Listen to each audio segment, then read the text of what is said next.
Hi everyone, I'm Dr. Gauri Apte and we're talking about male factor infertility. While infertility is often considered a woman's health issue, in couples that are infertile, male factor infertility is at least partially responsible in up to 50% of cases. So what is male factor infertility? In order to get pregnant, a viable ovum or egg needs to be fertilized by a healthy sperm. For this to happen naturally, a male needs to be able to have an erection and ejaculate into the vagina. There need to be a sufficient number of sperm in the ejaculate. The sperm need to be able to swim up to and penetrate the egg.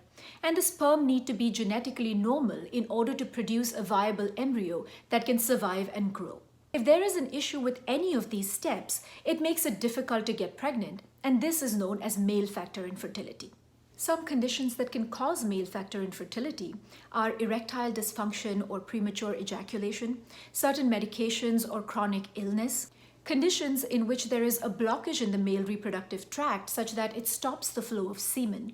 This can be due to a genetic defect, due to scarring from a previous surgery, inflammation due to certain infections such as sexually transmitted diseases. Cases where there is a low sperm count, and conditions where the sperm have an abnormal shape, are unable to swim, or are immature. This can be due to infections, due to hormonal imbalances, due to some birth defects, exposure to toxins, heavy alcohol use, tobacco use, marijuana use, steroid use, and certain autoimmune conditions in which the body produces antibodies against its own sperm. To find the cause for male factor infertility, certain tests are recommended.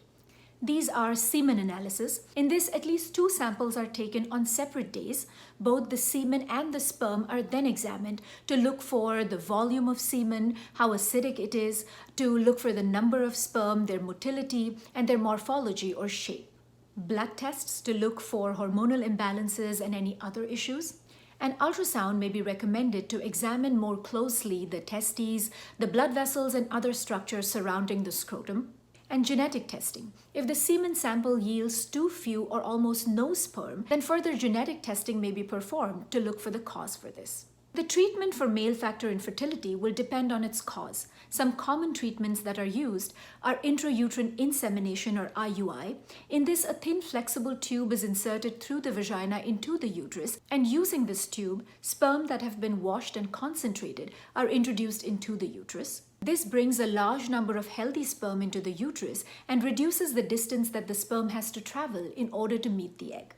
In vitro fertilization or IVF, in which healthy sperm are combined with mature eggs outside the body in a lab where fertilization takes place, and intracytoplasmic sperm injection or ICSI, where a healthy sperm is injected directly into the cytoplasm of a mature egg, thus improving the chances for a viable pregnancy.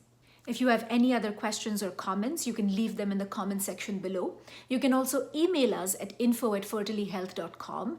And if there are any other topics that you would like us to review, let us know those as well.